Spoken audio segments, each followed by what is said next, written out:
Morning students.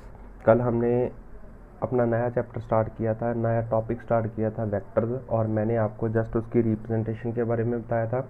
और फिर मैंने आपको मॉडुलस ऑफ द वेक्टर के बारे में बताया था कि अगर मेरे पास कोई वेक्टर क्वांटिटी है, जैसे मान लीजिए वी वेक्टर है, और मैं उसका मॉडुलस लेता हूँ, तो मॉडुलस का मतलब होता है कि मैंने इसकी डायरेक्शन हटा दी और मैं सिर्फ इसके मैग्नीट्यूड के बारे में बात करता हूँ। ये मॉडुलस सिर्फ उसके मैग्नीट्यूड को रिप्रेजेंट करता है, ठीक है, मैग्नीट्यूड। अच्छा, ये मॉडुलस लेना भी मैं आपको सिखाऊंगा बाद में कि ये कैसे लेते हैं। पहले हम वेक्टर लिखना सीख लेंगे, फिर हम मॉडुलस लेना सीख लेंगे उसका, ठीक है। अच्छा, आज हम जो चीज़ पढ़ने वाले हैं वो है types of vectors. Types of vectors, तो इसमें पहली टाइप है parallel vectors. Parallel vectors, parallel vectors वो वेक्टर्स होते हैं जिनकी डायरेक्शन सेम हो और magnitude may or may not be same. तो parallel vectors are the vectors having same direction and magnitude may or may not be same. Magnitude may or may not be same. जैसे मान लीजिए ये vector और ये vector, अगर इनकी direction दोनों की सेम हुई तो ये दोनों पैरेलल वेक्टर्स कहलाएंगे। जैसे मान लीजिए 10 न्यूटन फोर्स और ये मान लीजिए 5 न्यूटन फोर्स, और डायरेक्शन दोनों की हम मान लें कुछ भी मान लें, सपोज ईस्ट मान लें और ये भी ईस्ट, तो दोनों ये पैरेलल वेक्टर्स कहलाएंगे, ठीक है। जैसे ये वेक्टर है और ये वेक्टर है, ठीक है, ये भी दोनों पैरेलल वेक्टर कहलाएंगे। अगर ये मान लीजिए 5 न्यूटन है और ये भी 5 न्यूटन है, तो ये भी दोनों, डायरेक्शन मस्ट बी सेम, इनकी डायरेक्शन सेम होनी चाहिए। सिर्फ डायरेक्शन पे ध्यान देते हैं हम, डायरेक्शन मस्ट बी सेम, तो ये पैरेलल वेक्टर्स कहलाते हैं। दूसरी चीज़ उसे हम बोलते हैं anti parallel vectors. Anti parallel vectors, ये तो आप समझ ही गए होंगे कि एंटी पैरेलल वेक्टर्स क्या होते हैं। एंटी पैरेलल वेक्टर्स होते हैं having opposite direction and magnitude may or may not be same. And magnitude may or may not be same. Magnitude may or may not be same, वो same हो भी सकता है, मैग्नीट्यूड नहीं भी हो सकता है, ठीक है। तो एंटी पैरेलल वेक्टर्स कैसे होते हैं, जैसे एक इधर और दूसरा है जो वो इस डायरेक्शन में, ये ईस्ट में है मान लीजिए 10 न्यूटन ईस्ट, और ये है मेरे पास मान लीजिए 5 न्यूटन वेस्ट, तो बिल्कुल ऑपोजिट डायरेक्शन होनी चाहिए और मैग्नीट्यूड सेम हो भी सकता है, नहीं भी हो सकता है। जैसे एक वेक्टर ऐसे है और दूसरा वेक्टर ऐसे है ठीक है। मैंने आपको बताया था ना कल, किसका हेड क्या देता है हमें, डायरेक्शन देता है, length of the arrow magnitude के बारे में बताता है। तो ये दूसरी तरह का वेक्टर हो गया। अब एक तीसरी तरह का वेक्टर्स है, उसे हम बोलते हैं इक्वल वेक्टर्स। इक्वल वेक्टर्स, इनको कंफ्यूज नहीं करना पैरेलल के साथ। इक्वल वेक्टर्स हैविंग, वो खास vectors having same direction and same magnitude. वो वेक्टर्स जिनका डायरेक्शन भी सेम हो और मैग्नीट्यूड भी सेम हो, उसे हम इक्वल वेक्टर्स बोलते हैं, ठीक है। जैसे मान लीजिए ये 10 न्यूटन ईस्ट और ये भी कितना होना चाहिए, 10 न्यूटन ईस्ट, ये दोनों इक्वल वेक्टर्स कहलाएंगे, ठीक है। एक मान लीजिए ऐसे है और दूसरा भी वेक्टर उतना ही लंबा, ये ऐसे होना चाहिए, ये दोनों पैरेलल वेक्टर्स कहलाते हैं, ठीक है। और पैरेलल वेक्टर्स की खासियत ये है कि all the equal vectors are parallel vectors, ठीक है। ऑल द मतलब ये इक्वल वेक्टर्स हैं, अगर इनका मैग्नीट्यूड सेम हुआ तो all the equal vectors are parallel, but all the parallel vectors are not equal. जैसे अगर मैं इसकी बात करूं, इस केस में ये पैरेलल वेक्टर्स में ये इक्वल वेक्टर कहलाएंगे, ये इक्वल वेक्टर नहीं है, ये सिर्फ पैरेलल वेक्टर है। तो all the equal vectors all the equal vectors are parallel but all the parallel vectors are not equal. चलो नेक्स्ट टाइप पे चलते हैं, दैट इज उसे हम बोलते हैं negative vectors. Negative vectors, negative vectors, इसका नाम दे देते हैं, ये ए वेक्टर है और ये बी वेक्टर है, मान लीजिए ऐसे, ठीक है। और गिवन है A vector is equals to B vector, ये इक्वल वेक्टर का निशान है, ऐसे इनको लिखते हैं that A vector is equals to B vector. इसका मतलब है कि ए वेक्टर का मैग्नीट्यूड और बी वेक्टर का मैग्नीट्यूड सेम है और दोनों की डायरेक्शन भी सेम है, ठीक है। अच्छा, नेगेटिव वेक्टर क्या आते हैं? नेगेटिव वेक्टर हैविंग, ये बहुत इंपॉर्टेंट वेक्टर्स हैं, नेगेटिव वेक्टर काफ़ी काम आते हैं हमारे। Having same magnitude, same magnitude and opposite direction, opposite direction, direction इनकी ऑपोजिट होनी चाहिए और मैग्नीट्यूड इनका सेम होना चाहिए, तो ये वेक्टर्स को कहा जाता है नेगेटिव वेक्टर्स। जैसे मान लीजिए ये 5 न्यूटन ईस्ट और ये 5 newton west, both are negative vectors. मान लीजिए कि मेरे पास ए वेक्टर है ये और ये है मेरे पास बी वेक्टर, और मैं ये लिख लेता हूँ ए वेक्टर का मैग्नीट्यूड है जो वो बी वेक्टर के मैग्नीट्यूड के बराबर है।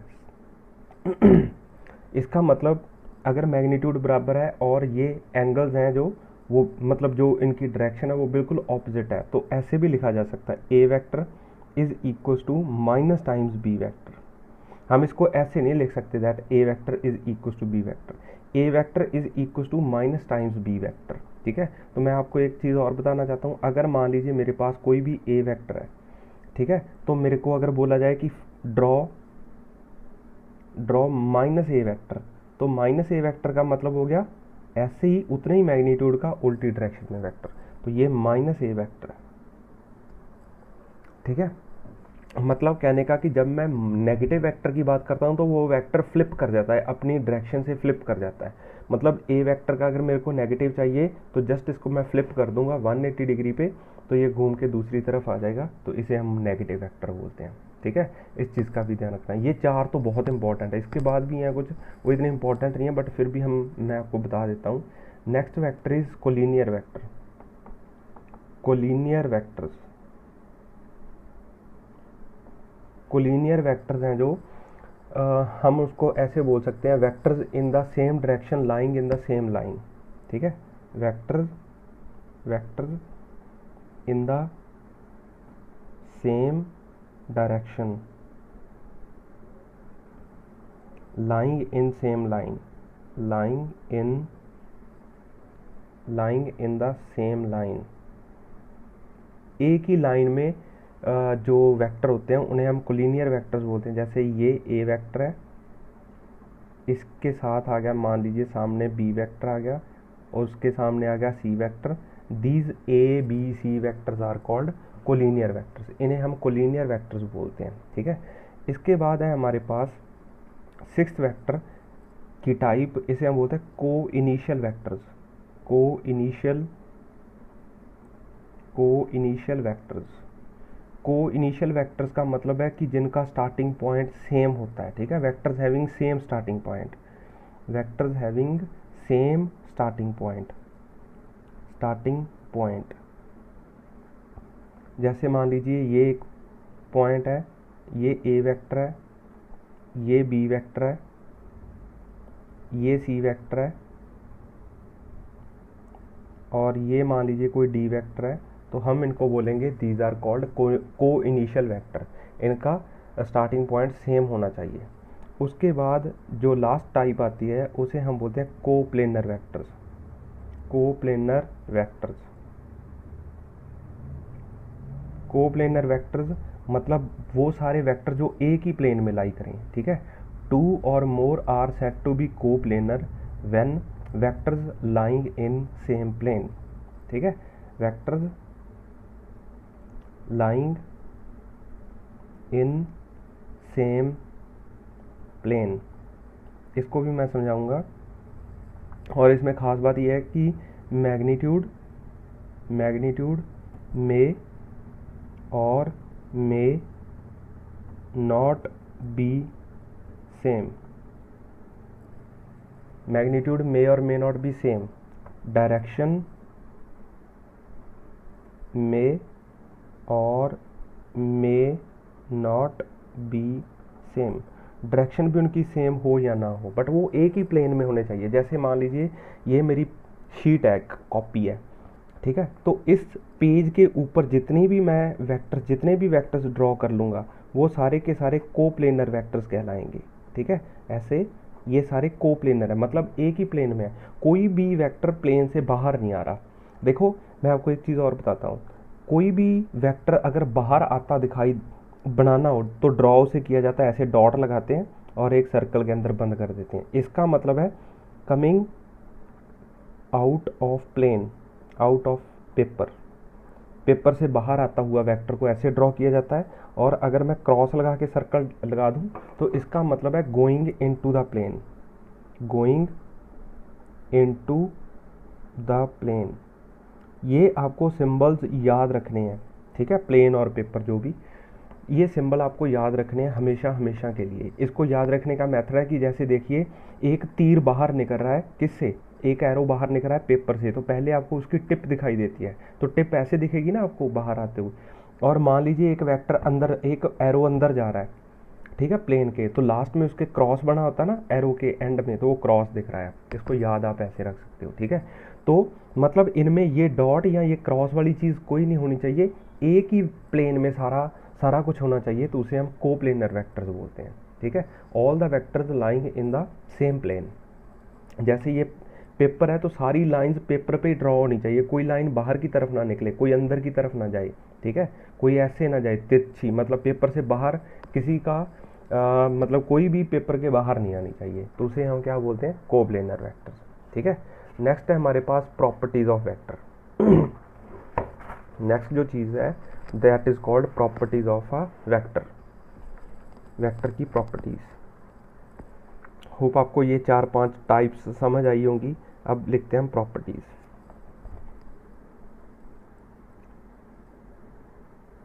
प्रॉपर्टीज ऑफ अ वेक्टर, पहली प्रॉपर्टी है, आप लिख लीजिए, a vector quantity can be added, a vector quantity can be added or subtracted only with another vector quantity having same units.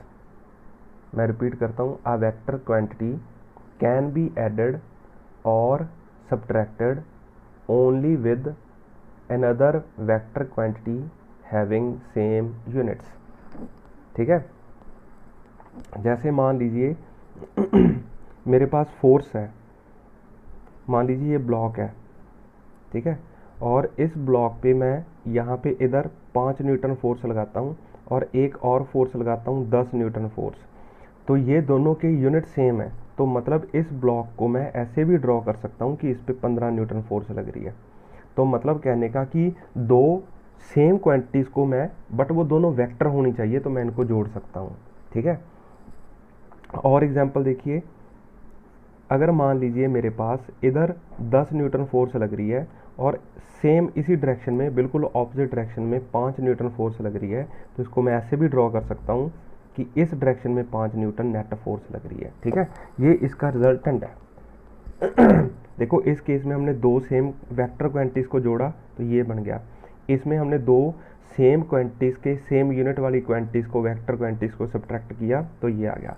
तो मतलब दो वेक्टर क्वांटिटीज़ को जोड़ा जा सकता है, सब्ट्रैक्ट किया जा सकता है अगर उनके यूनिट्स सेम हो तो। बट ये तो बहुत सिंपल केसेस हैं, इनके कॉम्प्लेक्स केसेस हम करेंगे कि कैसे जोड़ा जाता है, वो एक अलग बात है, ठीक है, उसको हम सीखेंगे इन द सब्सिक्वेंट लेक्चर्स। अच्छा, angle between two vectors, angle between two vectors कैसे फाइंड करते हैं, एंगल बिटवीन टू वेक्टर्स, दो वेक्टर्स के बीच का एंगल कैसे फाइंड किया जाता है, ठीक है। तो angle between the two vectors is obtained by joining there tales, ठीक है, बाय ज्वाइनिंग देयर टेल्स। तो हम दो वेक्टर्स की टेल्स की को ज्वाइन कर देते हैं तो हमें जो एंगल ऑब्टेन होता है that is called my angle between two vectors. ठीक है। अच्छा, इसमें ये चीज़ होती है दैट जो थीटा आता है हमारा, theta is angle between two vectors, ये थीटे की बात कर रहे हैं। तो थीटा है जो वो 0 डिग्री से बड़ा या इक्वल होना चाहिए और 180 डिग्री से छोटा होना चाहिए, इसके बीच बीच होना चाहिए। ठीक है, वो मैं आपको समझा दूंगा मेरे कहने का मतलब क्या है, बट अभी आप इसको याद रखिए कि थीटा है जो वो 180 और 0 के बीच बीच में होना चाहिए। तो मतलब एक तो ये चीज़ है, theta cannot be negative, cannot be negative, theta negative नहीं लेते हम, और 180 डिग्री से बड़ा एंगल नहीं लेते। ठीक है।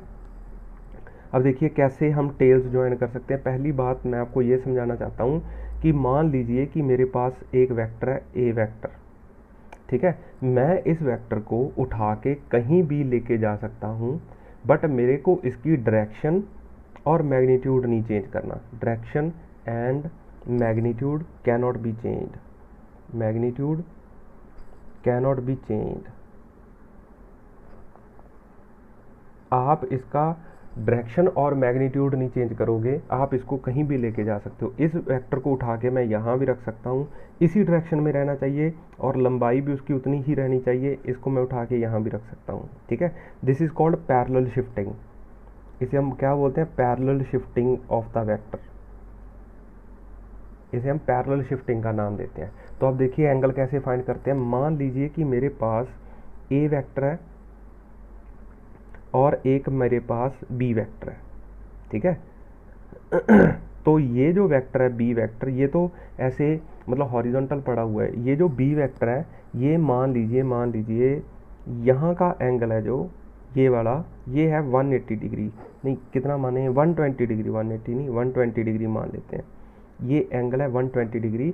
अब आपको पूछा जाए कि find the angle between two vectors, तो मैंने अभी आपको बताया कि हम दोनों के टेल्स को ज्वाइन करके एंगल फाइंड कर सकते हैं। तो टेल को ज्वाइन करने के लिए मेरे को ये इसकी टेल और इसकी टेल को ज्वाइन करना पड़ेगा। तो ज्वाइन करने के लिए मैंने अभी आपको बताया कि इसको मैं आगे पीछे मूव कर सकता हूँ, जस्ट इसका मेरे को डायरेक्शन नहीं चेंज करनी और मैग्नीट्यूड नहीं चेंज करना। तो मैं इसको इक्विवेलेंट ऐसे जो है ड्रॉ कर सकता हूँ कि या तो मैं ए को ऐसे ही रहने देता हूँ और बी को उठा के यहाँ से यहाँ ले जाता हूँ। तो मैंने बी को ऐसे ड्रॉ कर दिया।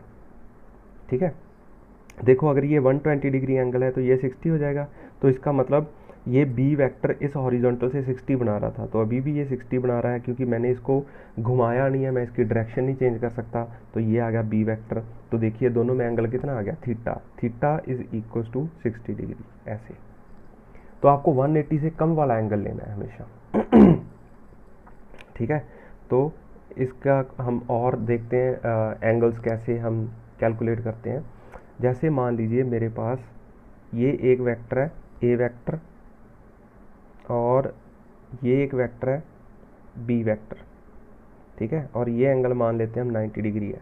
ठीक है, और यहाँ पे जाके मैं ऐसे एक और वेक्टर ड्रॉ करता हूँ ऐसे, ये सी वेक्टर आ गया मेरे पास और इसमें गिवन है कि ये एंगल है जो this angle is 60 degree.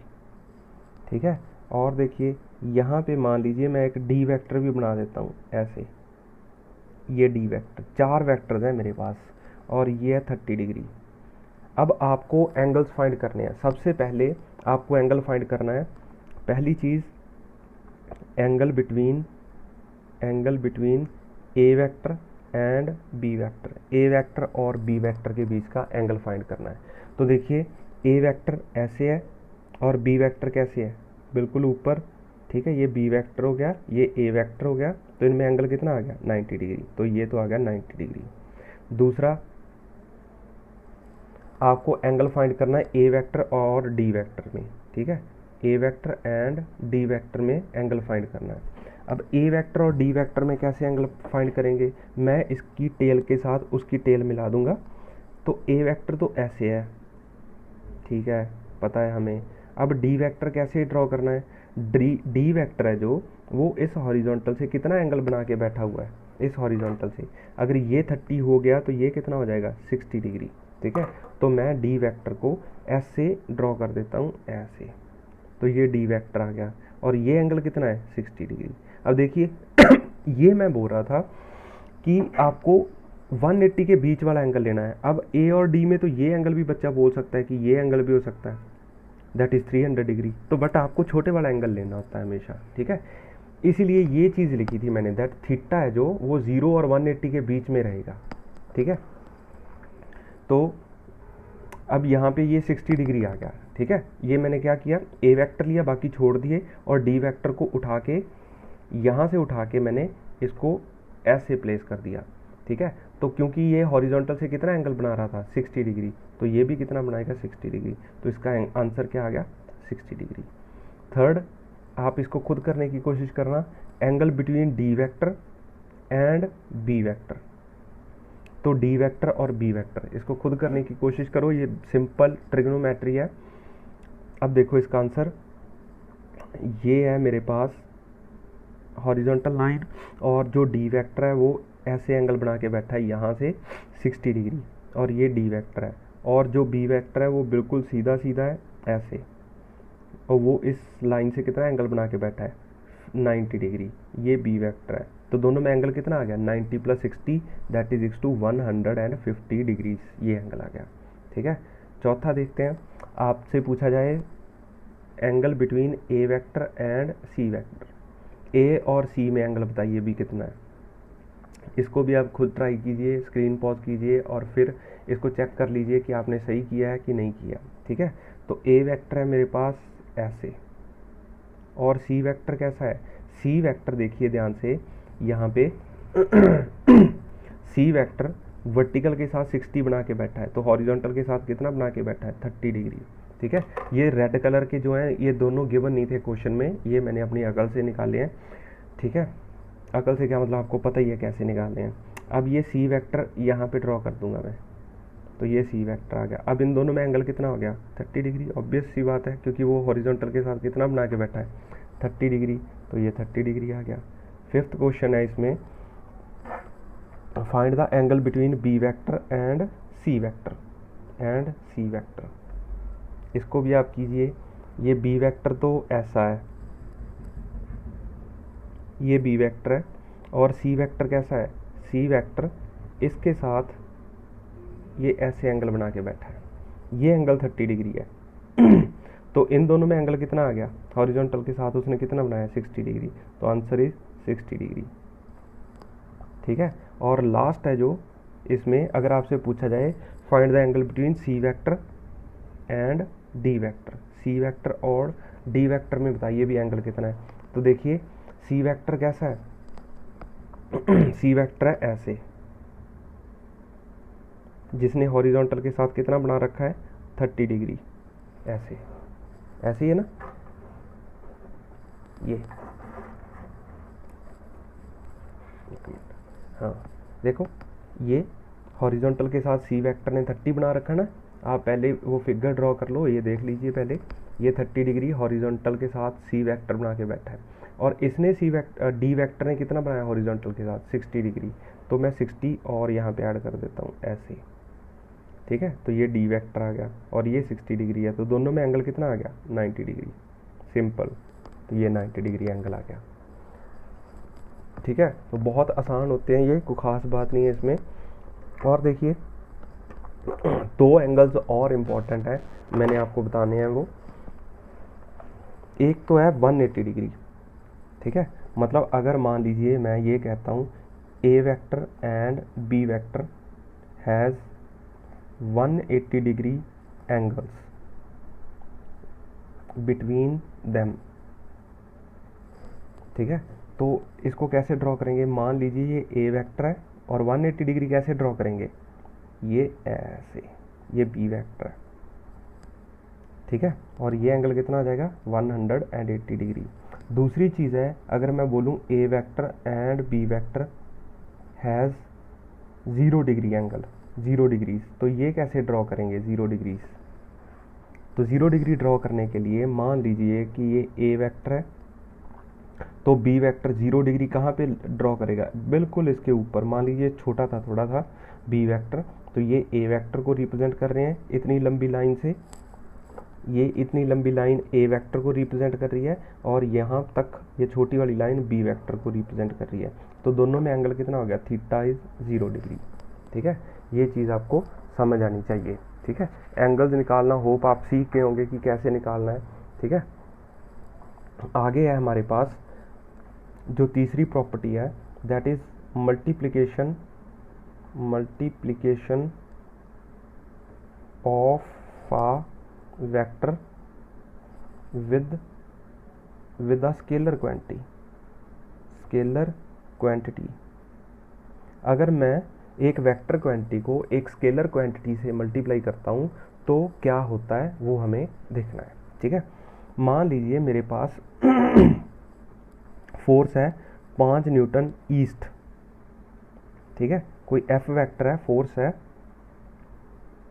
Force 5 Newton east, और अगर मैं if I multiply it with 2 तो क्या होगा, सिंपली जो मेरी फोर्स है वो कितनी हो जाएगी, 10 न्यूटन। ठीक है, 5 इंटू 2 करेंगे तो 10 न्यूटन, और डायरेक्शन इसकी चेंज नहीं होगी, वो ईस्ट में रहेगी, और इसको ड्रॉ करेंगे तो ये दुगना लंबा वेक्टर ड्रॉ कर देंगे, मतलब ये 10 न्यूटन ईस्ट में चला जाएगा, सिंपल। ठीक है, तो जब आप एक वेक्टर क्वांटिटी को किसी एक स्केलर चीज़ से, किसी एक फैक्टर से मल्टीप्लाई करते हो तो जस्ट सिंपली उसके मैग्नीट्यूड में चेंज आता है, there is no change in the direction. अच्छा, डायरेक्शन में एक बार चेंज डायरेक्शन में भी आ सकता है, वो भी मैं बताना चाहता हूँ। If 5 Newton east is multiplied by -2 तो क्या होगा, तो सिंपली क्या होगा कि वो मेरे पास आ जाएगा, जो वैल्यू है मेरी वो आ जाएगी -10 न्यूटन। -10 न्यूटन समझते हो, वो इस डायरेक्शन में चला जाएगा। अगर वो इनिशियली ऐसे था, अगर वो इनिशियली ये 5 न्यूटन ईस्ट था, तो अब वो -10 डिग्री, -10 का मतलब है कि वो वेस्ट में चला जाएगा। या तो आप नेगेटिव लगाओगे या वेस्ट लिखोगे, इसीलिए ये मैंने ब्रैकेट में लिख दिया। ठीक है, तो मतलब सिंपली क्या होगा, अगर मैं इसको सिंपली मल्टीप्लाई करूँगा तो इसका आंसर आ जाएगा ऐसे, तो आ जाएगा 10 न्यूटन वेस्ट, सिंपल। और हम नेगेटिव के साथ भी लिख सकते हैं, या ऐसे लिख सकते हैं, या आप इसको ऐसे भी लिख सकते हो, -10 न्यूटन। ठीक है, तो बेसिकली उसके सिंपल उसके मैग्नीट्यूड में चेंज आता है। ठीक है, तो मैं लिख देता हूँ, it's if a vector is multiplied by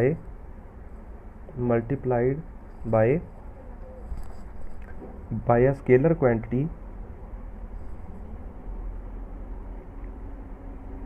then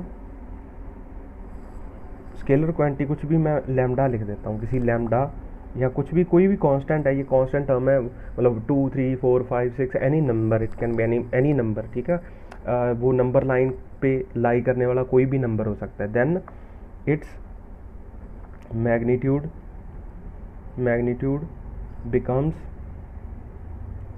becomes lambda times, उसका मैग्नीट्यूड लैम्डा टाइम्स हो जाएगा। ठीक है, एंड